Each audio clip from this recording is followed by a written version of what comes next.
Yeah.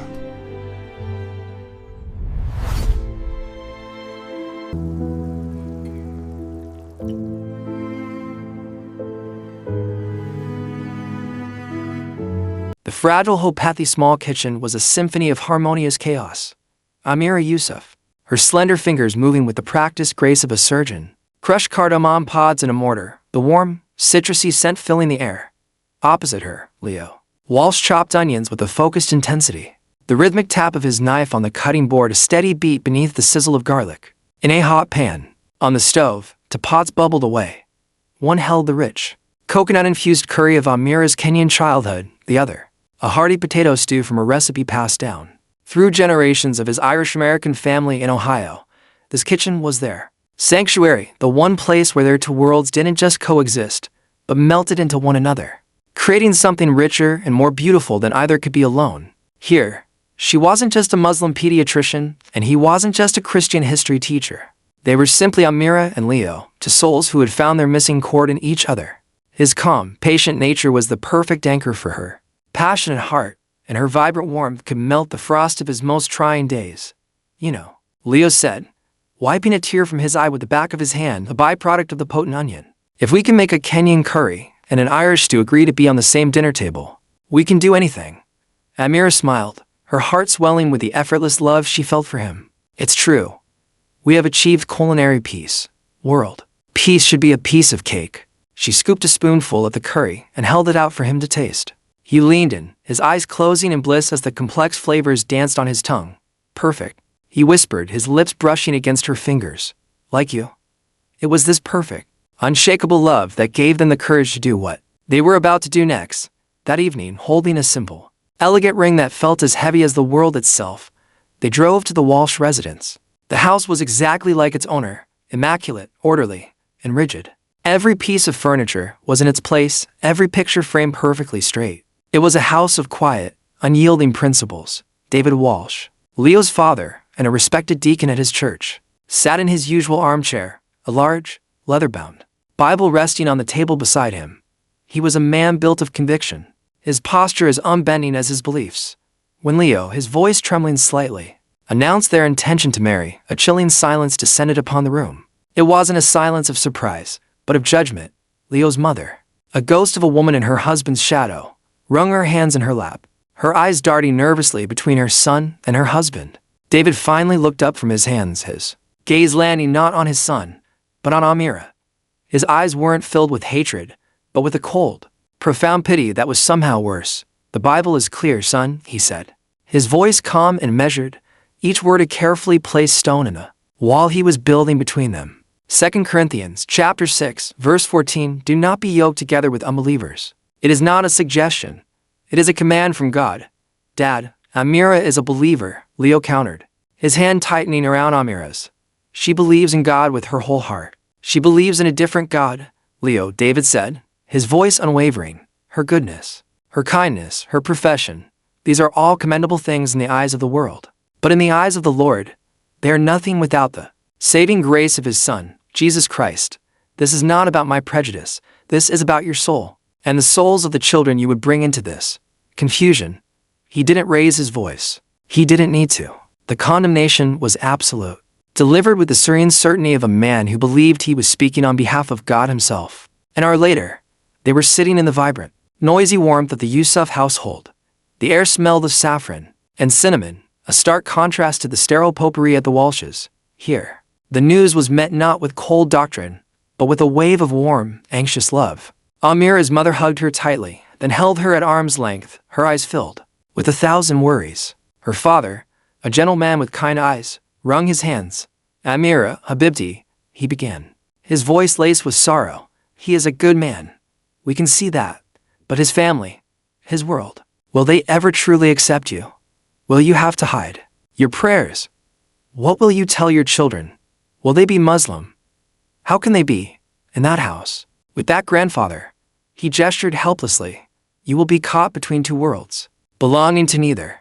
Our community, they will not understand. Through it all, Amira's grandmother, Asha, whom everyone called Bibi, sat in a comfortable armchair, her hands calmly weaving a colorful thread into a small tapestry. She was a woman of 80 years, her face a beautiful map of a life lived. With grace and wisdom, she watched everyone, her dark, intelligent eyes missing nothing. But she said nothing. Her silence was as heavy as David Walsh's.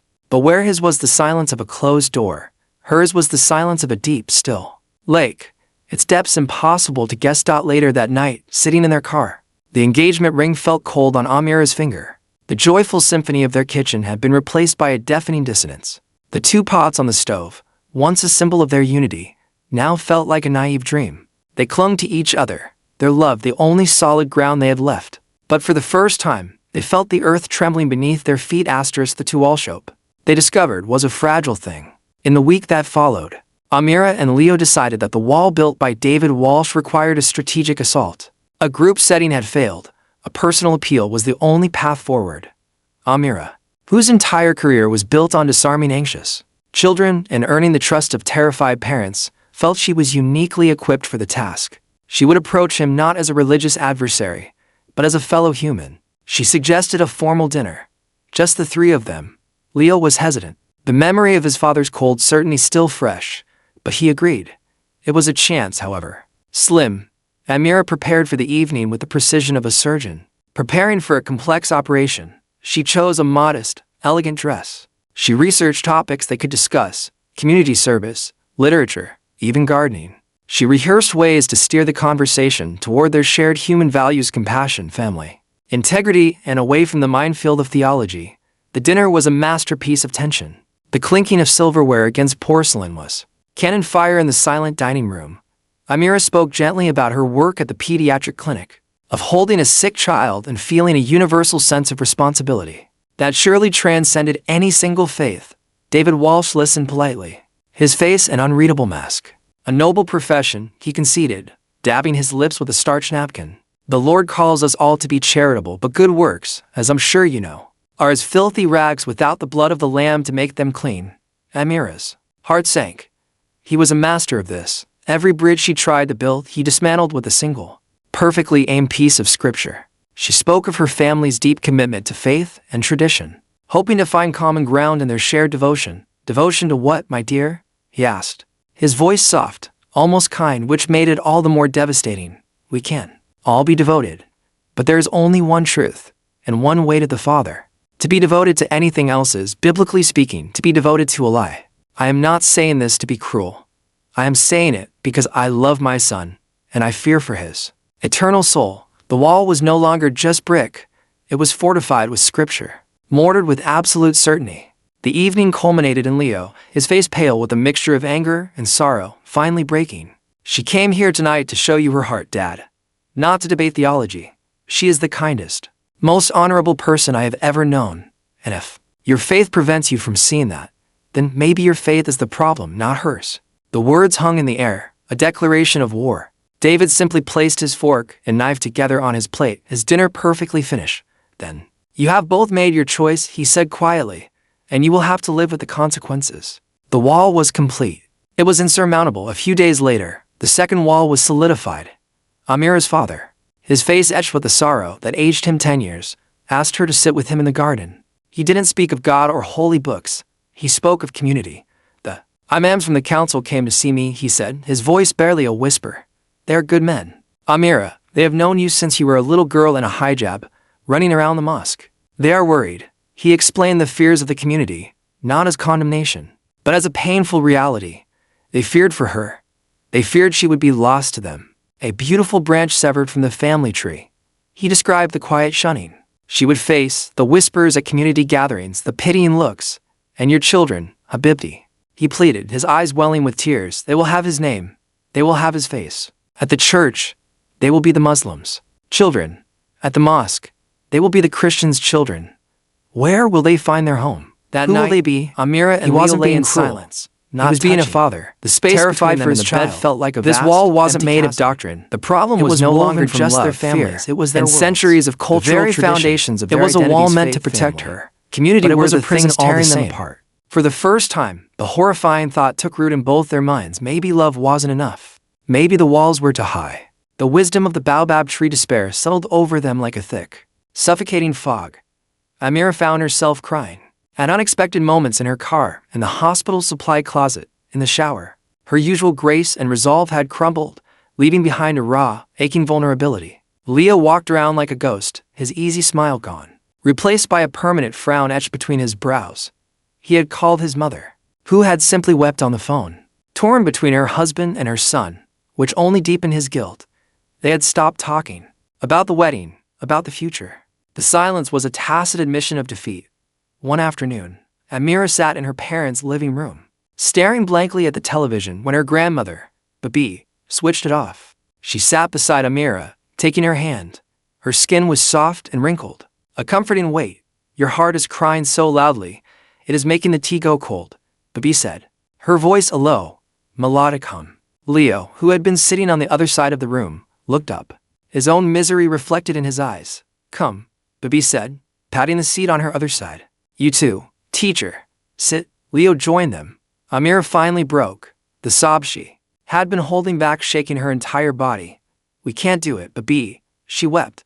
It's impossible. We are hurting everyone. His father will never accept me. My family will never feel at peace. We are asking them to tear down everything they believe in. Babi listened patiently, stroking Amira's hair until the sobs subsided into ragged breaths. She didn't offer platitudes or easy solutions. Instead, she began to speak, her voice transporting them from the quiet suburban living room to the sun-scorched plains of Kenya 60 years earlier. When I was a young girl, she began, my people, the Kamba, were at war with the Maasai, not over any god. We were at war over a river. She described the river as the lifeblood of both tribes, the source of water for their cattle and their crops. A great drought had made it shrink, and the fighting grew fierce and bloody. The elders, seeing that both tribes would soon perish, arranged marriage. The daughter of the Maasai chief for the son of the Kamba chief. The girl's name was Nasia. She was proud and fierce. The boy was my cousin, Kalo. He was wise and quiet. They hated each other. Their people hated each other. Bibi's storytelling was mesmerizing. Amira and Leo could almost feel the heat, see the red dust, and smell the fear. They had to ceremonies, Bibi continued, a knowing look in her eye. One was Maasai. They sacrificed a bull and drank milk mixed with its blood. The Kamba who were forced to watch were sickened. Then, they had a Kamba ceremony. We danced for our ancestors and offered honey and gourds. The Maasai who watched mocked us for being weak farmers. The hatred did not go away. The wedding changed nothing. Amira's heart sank.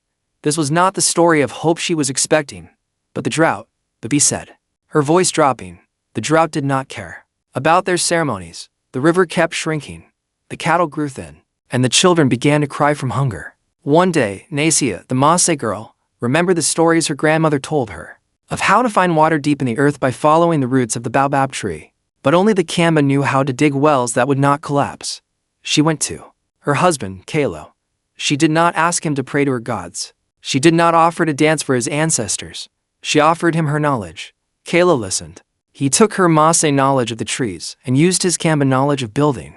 Together, they led the warriors from both tribes not to fight, but to dig, and they found water. Deep, clean water. Enough for everyone. Bibi fell silent, letting the story settle in the quiet room. Finally, she looked at Amira, then at Leo. Peace did not come when the Maasai became Kamba, or the Kamba became Maasai. It came when they were both thirsty. It came when they learned that the other tribe's knowledge was the key to their own survival. You do not tear down your house to build another next to it. You build a bridge between them. A bridge is not a home, but it lets you walk freely and safely to both houses. And you can carry the best parts of each house across to the other. A profound stillness filled the room. Amira looked at Leo, and for the first time in weeks, she saw a spark in his eyes, a reflection of the fire that Bibi's story had just lit in her own heart. Their entire approach had been wrong. They had been acting like diplomats, trying to negotiate a treaty through compromise and concession. They had been asking their families to give things up, to water down their identities. Bibi had given them a new metaphor, a new path. They would not compromise, they would celebrate. To ceremonies, Amira whispered, the words tasting new and powerful. Leo nodded, his mind, the mind of a history teacher, already racing. Not one blended, watered-down event, to distinct, authentic, respectful ceremonies, a nikah, and a church wedding, not as a compromise for our families, but as a celebration of who we are. The expertise they needed wasn't negotiation. It was what they already had. It was Amira's empathy, her ability to listen and understand the fears of others, honed over years of treating terrified children And it was Leo's historical perspective, his understanding that cultures and people are complex, and that history is full of stories of bridges being built between seemingly impossible divides. They would not tear down their houses. They would build a bridge, and they would formally, respectfully, invite both of their families to walk across it with them. Building the bridge with first planks of the bridge were the invitations. They were elegant and simple, two separate cards tied together with a single gold ribbon. One invited the recipient to the nikah ceremony of Amira Yusuf and Leo Walsh at the local mosque. The other invited them to the wedding of Leo Walsh and Amira Yusuf at the community church. The message was implicit and radical. This is not an either, or this is a both, and we are not asking you to choose. We are asking you to witness. The reaction was, as expected, confusion. But it was a thoughtful confusion, a crack in the certainty of both families. It was an act of such audacious respect that it couldn't be easily dismissed. Then, the real work began. Leo, taking BB's lesson to heart, knew he couldn't conquer David Walsh's wall head-on. He had to go around it. He started showing up at the Yusuf house on Saturday mornings. He didn't come to talk about the wedding or religion. He came to listen. He found Amira's father, a retired mechanic, struggling to restore a vintage motorcycle in his garage, a project he'd been tinkering with for years. Leo, who knew next to nothing about engines, simply pulled up a stool. "Tell me about this bike, Mr. Yusuf," he said, and he listened. He listened for hours as Amira's father spoke of his youth in Nairobi, of the roaring bikes that were a symbol of freedom and adventure. Leo handed him wrenches, clean greasy parts, and asked questions. He wasn't pretending. He was a history teacher, and this was living history. He was showing respect not for a doctrine, but for a man's life, a man's story. Amira's father, who had only ever seen Leo as the Christian boy, began to see something else, a patient, humble, and deeply respectful young man. Bibi Wood watched them from the kitchen window, a small, knowing smile on her face. The bridge was being built, one rusty bolt at a time. Amira's approach was equally subtle and brilliant. She had learned from Leo that his mother, Mary, was a woman who had folded herself into the tiny spaces left by her husband's formidable personality. Her one escape was volunteering at a sprawling community garden on the outskirts of town. So, Amira started volunteering. She didn't approach Mary directly. She simply took a small, neglected plot and began to work. She was a pediatrician. She knew how to be patient. For weeks, they worked in the same soil, separated by a row of tomato plants. They offered polite smiles and nods. Then one day, Amira asked Mary for advice on fighting aphids. That small question opened a floodgate. Mary, starved for a conversation that wasn't about scripture or church politics, talked for an hour about companion planting and organic pesticides. Soon, they were sharing a water bottle, then a bench. Amira listened as Mary spoke of her own dreams, the ones she had before she became Deacon Walsh's wife. She had wanted to be a botanist. Amira saw the ghost of a vibrant, intelligent woman, and she didn't pity her. She befriended her. She never once mentioned the wedding or David. She simply offered Mary the sunshine of her unqualified friendship. Mary, in turn, began to see in Amira not the unbeliever her husband described, but a kind, gentle soul who made the flowers seem to bloom a little brighter. She had found an ally in the most unexpected of places. David Walsh watched all of this from his fortress of solitude. He saw his wife coming home with dirt under her fingernails, and a lightness in her step he hadn't seen in 30 years. He heard his son speaking of Mr. Yusuf's mechanical skills with genuine admiration, but his heart, hardened by years of rigid certainty, could not process it as love. He processed it as a conspiracy. It was a campaign, he concluded, a strategic and manipulative effort to flank him. They were seducing his family, eroding his authority with their worldly kindness. His opposition, which had been born of a twisted sense of love, now became tinged with a desperate, bitter pride. When Leo came to him one final time, a week before the ceremonies, to personally ask him to attend, David's refusal was cold and absolute. "I will not set foot in a mosque," he stated, "and I will not bear witness in God's own house to a union he has forbidden. You have made your bed, son. Do not ask me to lie in it with you." The bridge was strong, but it still had a gaping hole in the middle. David Walsh remained on his side of the chasm. Alone and resolute. The two sanctuary-ish day of the nikah was bathed in a soft autumn light. The community hall adjacent to the mosque was a kaleidoscope of color, women in vibrant silks, and men in crisp white kurtas. The air was thick with the scent of jasmine and rose water. Leo stood near the front, looking surprisingly at ease in a traditional charcoal gray kanzu, a gift from Amira's father. His posture was one of profound respect. Across the room, a small island in the sea of vibrant color, sat his family. His mother, Mary, was there, looking terrified but resolute, clutching her purse like a life raft. 2 of his 3 siblings were beside her. The seat they had saved for his father was painfully empty. Amira entered, and a hush fell over the room. She was breathtaking in a deep emerald green gown, her hijab intricately pinned with pearls. She met Leo's eyes, and a silent conversation passed between them, one of love, of fear, of a shared, defiant hope. The imam, a kind man with a wise face, began the ceremony. He spoke of the sanctity of marriage as a covenant, a sacred trust. Then he did something unexpected. He looked directly toward Mary Walsh and her children. "In the Holy Quran," he said, his voice resonating with warmth, "we are taught to respect the al-Kitab, the people of the book. We are taught that one of the most honored women in all of creation is Maryam, the mother of the Prophet Isa, the mother of Jesus." He paused, letting the words settle. Her piety, her faith, her submission to God's will is a lesson for every single one of us, Muslim and Christian alike. A covenant of marriage is a reflection of that submission to something greater than ourselves.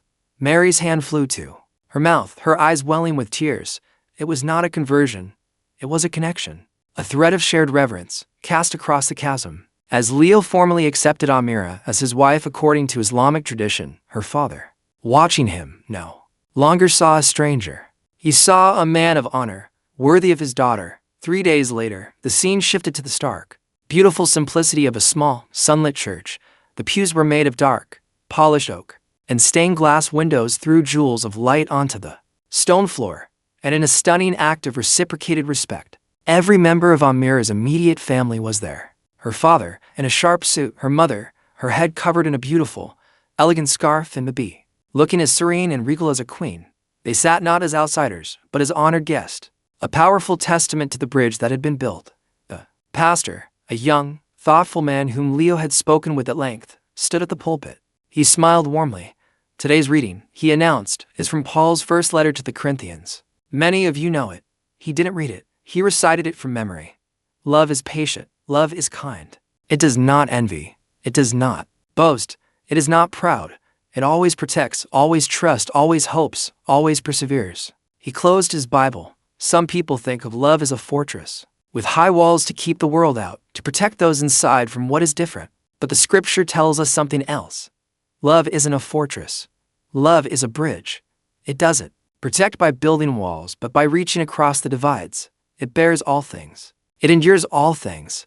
It is the one thing that never fails. At the reception, held in the simple church hall, the atmosphere was a mix of awkwardness and a fragile, emerging joy. The 2 families, like to foreign nations, engaging in their first diplomatic mission, were slowly, cautiously, beginning to mingle. Then came the speeches. Leo stood up, his hand holding Amira's. He thanked everyone, his voice thick with emotion. He thanked Amira's family for their grace. He thanked his mother for her courage. Then he looked at the empty seat at the head table, the one he had saved for his father. "I want to say something about the man who isn't here," Leo said, his voice clear and strong. "My father, David, taught me to be a man of principle. He taught me to stand for my faith without compromise. And I know many of you, on both sides, have worried that this marriage would compromise my faith." He paused, looking directly at Amira. "But my father was wrong about that. Marrying Amira hasn't diminished my faith.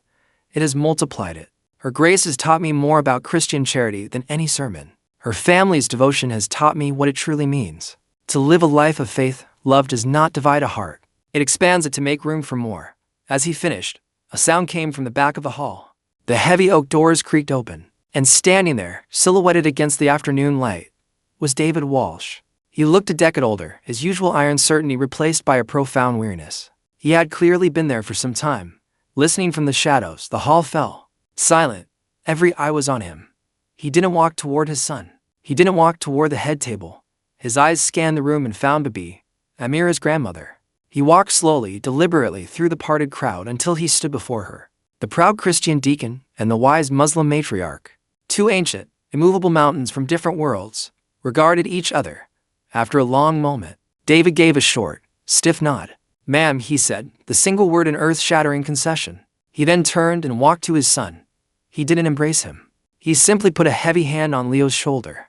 Then, he turned to Amira's father, who stood frozen beside him, and extended his hand.